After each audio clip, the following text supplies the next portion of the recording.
寄ってらっしゃい、見てらっしゃい。闇芝居の時間だ。 Olá, samurais e geishas do meu canal do YouTube, beleza? Como é que vocês estão? Vocês estão de boas? Vocês estão tranquilos? Então tá tudo bem. Primeiramente, recado rápido, recado básico. Segue lá no Insta, eu faço votação ou eu aviso qual vai ser o vídeo.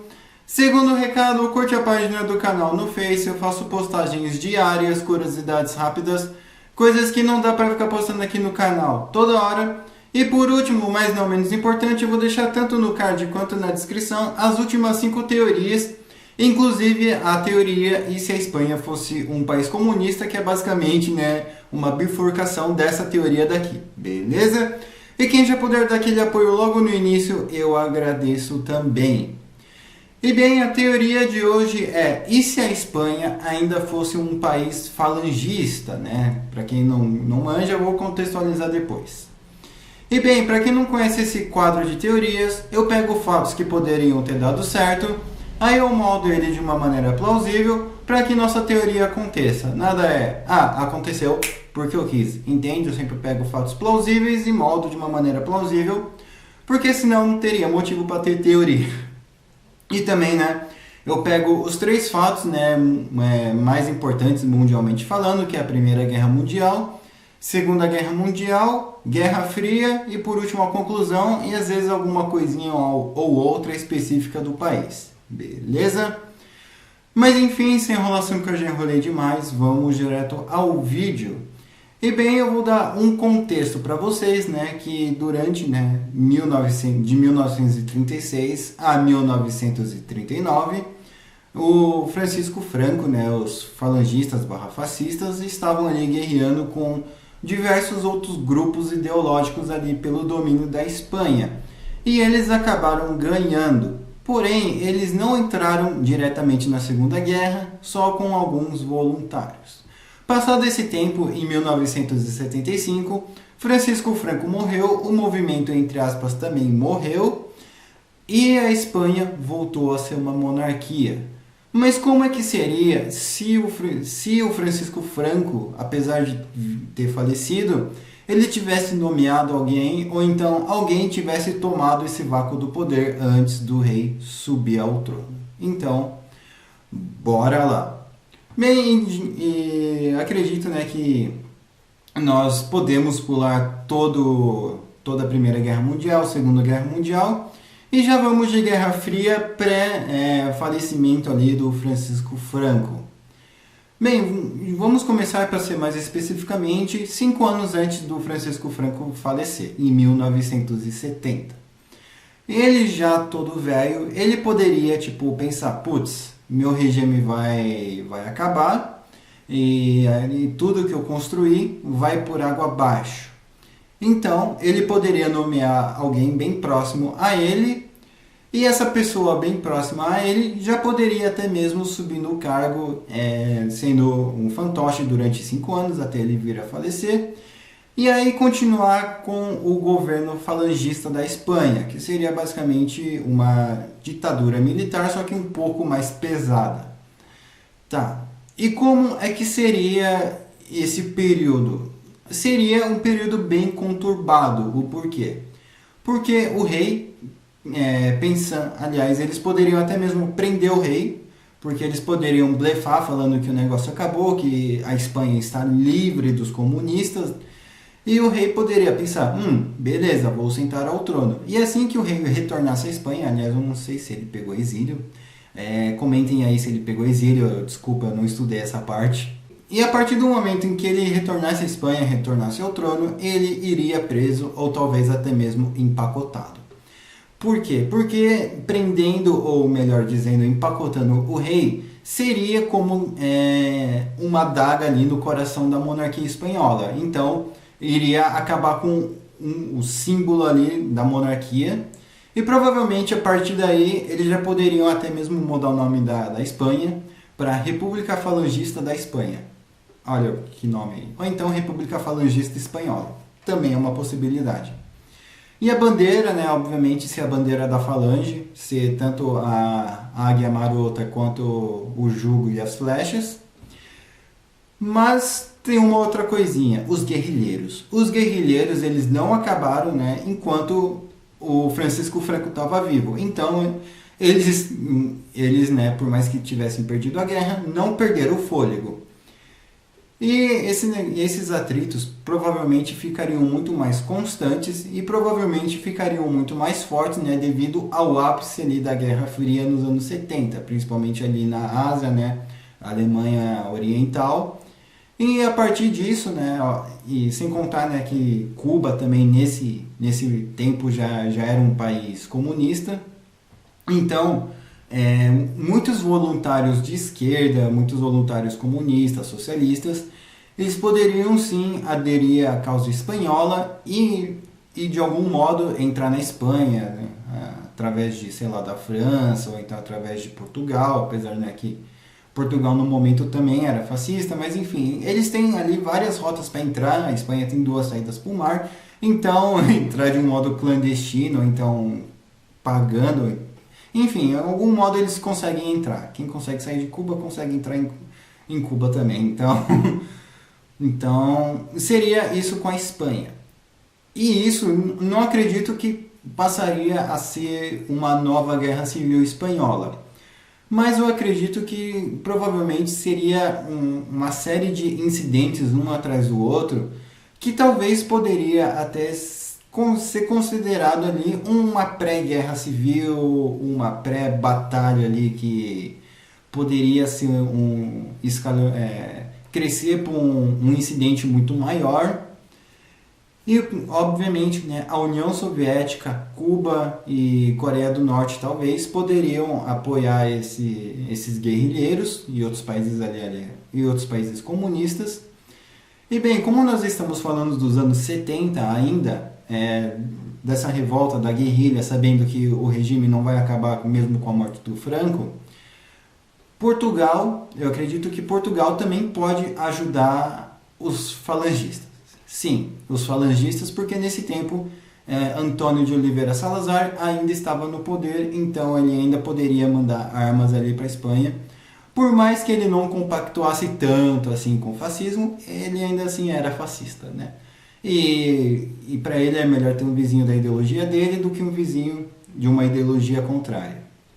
E isso provavelmente fortaleceria alguns laços entre a Espanha e Portugal, um laço luso-espanhol, e isso, né, tipo, Portugal provavelmente não teria como manter as colônias ali em Angola, justamente porque ele estaria ajudando a Espanha, que eu acho que seria a prioridade dele, a prioridade de Portugal, porque talvez na mente do Salazar, se ele perder a Angola, ele não perdeu nada, mas se a falange espanhola cair e a Espanha virar um país comunista, ele pode até perder o regime. Então, para um ditador, o que mais vale é se ele está no poder e não o que ele o que ele perdeu de fronteira. Então, partindo desse pressuposto, vamos supor que eles estão dando ajuda em peso. E como é que ficaria os Estados Unidos aí nessa treta toda? Olha, os Estados Unidos, eles provavelmente ficariam ali de espiões para saber em qual lado ali eles vão meter uma sanção econômica em quem ganhar. Os países daqui da América do Sul, Chile, Argentina, Bolívia, Paraguai, eu acredito que estariam divididos. Provavelmente o Paraguai, a Argentina e talvez o Uruguai, muito provável que sim, eles ajudariam de certa forma ali os falangistas, ou com dinheiro ou com voluntários. Eu acredito que a Bolívia, o Peru, eles provavelmente também ajudariam, aliás, os guerrilheiros. A Venezuela seria um caso à parte, eu acho que eles talvez se manteriam neutro e tentariam negociar ali com ambos, né? Apesar que Marco Pérez Jiménez, ele não compactuava assim com o fascismo como falam, ele era só mais um soldadinho ali. Então, não é diferente de se o Perón tivesse no poder, por exemplo, aí era certeza, né, que ele ia apoiar a falange espanhola. Mas ok, tempo vai, tempo vem. Vamos para os anos 80, 85, 86. Nesse caso, eu acho que os incidentes eles estariam começando a dar aquela diminuída, uma vez que a União Soviética também já não estaria tão forte assim, tão no ápice, e eles teriam que se preocupar mais com deles do que com os outros, né? Eu acho que manter a Alemanha Oriental é muito mais viável do que ajudar um grupo de guerrilha na Espanha, que não era nem certeza que ia ganhar. E também, se ganhasse, também não ia nem ser certeza que iria servir aos interesses da União Soviética. Então, para eles, é melhor manter a Alemanha Oriental, já que, de fato, servia aos interesses da União Soviética. Provavelmente, quem ajudaria seria Cuba e talvez alguns outros países aqui da América do Sul, né, ajudar os guerrilheiros. E eles iriam levando essa... E a outra parte aqui da América do Sul iria levando ajuda ali para a Falange com dinheiro e não armas, né? Porque os incidentes aqui também estavam muito recorrentes entre militares e guerrilheiros e manifestantes, então eles não teriam como ficar mandando mais militares para lá, eles teriam que manter o foco aqui. E vamos supor que, a Falange e os guerrilheiros, eles basicamente dão uma cessada por um tempo. O porquê disso? Porque, obviamente, nenhum deles vai conseguir ficar mantendo o conflito, então, não oficialmente, eles dão um cessar-fogo e, pela teoria, os falangistas ali teriam levado ali uma vez que eles ainda estariam no poder. E com isso, o que eles poderiam fazer? Eles teriam que, muito provavelmente, se isolar ali do resto da Europa e também, eu acho que devolver o pedacinho de terra que eles têm ali no Marrocos. Por quê? Justamente porque quanto mais pessoas, melhor. E não necessariamente eles precisam deixar de controlar aquele território. Eles podem muito bem, entre aspas, criar um novo país, criar uma nova região ali, enfim, criar uma zona autônoma só para servir como estado tampão mesmo, para prevenir uma futura invasão. Beleza, mas já adiantando um pouquinho, já para 1990, para onde é que esses guerrilheiros aí eles poderiam ir? Tem dois lugares que eles muito provavelmente iriam, que seria a Catalunha e o País de Basco, justamente pelo fato do movimento de independência nesses dois lugares ser extremamente forte, né? E até os dias de hoje, que a Espanha é uma monarquia, a Catalunha e talvez o País de Basco tem ainda seus movimentos aí de independência. E com isso, seria muito mais fácil deles conseguirem armas ali através da fronteira ali com a França. E além disso, né, eles já estariam ali com outros grupos ali, outros grupos locais. Então, eles poderiam unir forças justamente para tentar um avanço ali nos falangistas. E aí sim, meus amigos, como a Espanha seria um país fechado, eles teriam que tomar muito cuidado ali com a Catalunha e com o País de Basco, porque eles fazem fronteira ali com a França. Só que eles teriam, né, os falangistas, eles teriam que também ficar de olho nos franceses para saber se os franceses não estão, de certa forma, ajudando ali os catalões e o pessoal de Basco. Eu não sei como se chama quem mora em Basco. E isso, né, muito provavelmente os falangistas teriam que tomar ali pelo menos alguns territórios ali que fazem fronteira ali com a França, para eles ficarem tranquilos ali para não ter vazamento de informação.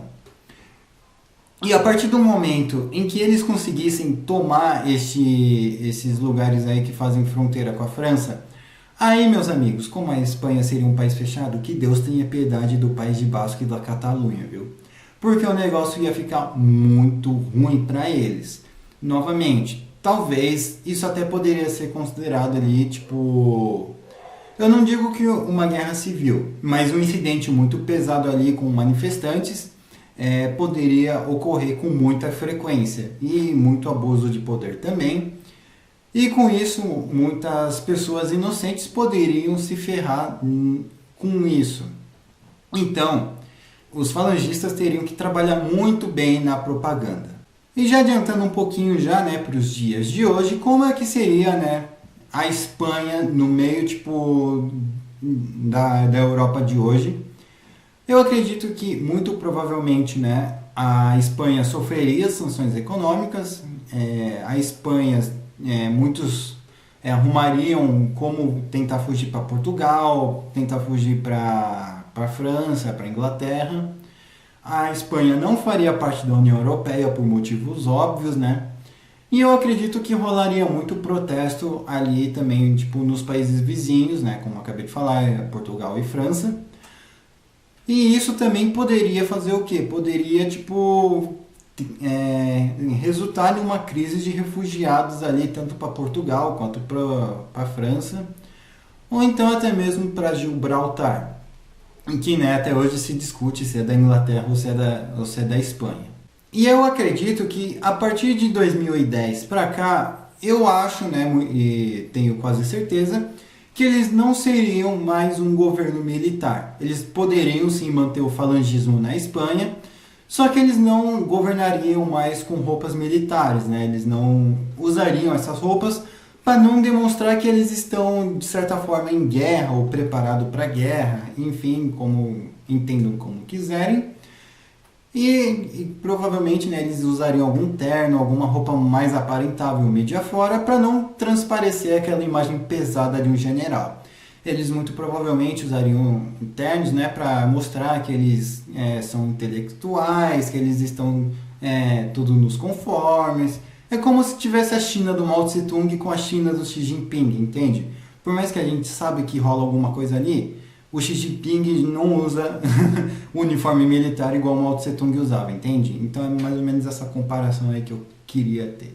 Por mais, né, que uma coisa não tenha a ver com a outra, né? Mas foi o exemplo aqui que veio na minha cabeça. Mas enfim, né, eu espero que vocês tenham gostado desse vídeo.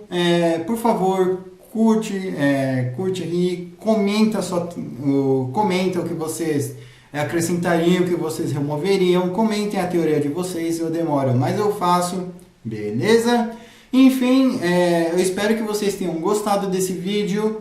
Me desculpe se algumas coisas ficaram meio confusas, é porque realmente também, né, a gente já começou dos anos 70 e não tem muito o que acrescentar num governo militar, é basicamente uma receitinha de bolo, tranquilo? Enfim, né, quem puder dar aquele apoio, eu agradeço, eu espero que vocês tenham curtido. Curte, compartilha, se inscreve, passa essa teoria para um amigo seu, pensa, mano, e se a Espanha fosse um país falangista, hein? E se eles seguissem o modo de Francisco Franco até o dia de hoje? Sério? Como assim não? Parece impossível. Daí você vai lá e passa esse vídeo para ele, beleza? Principalmente para o seu amigo espanhol que teve ali, né, algum parente tanto na falange quanto na guerrilha, beleza? Enfim, eu espero que vocês tenham gostado do vídeo. Curte, compartilha, segue no Insta, falou e fui.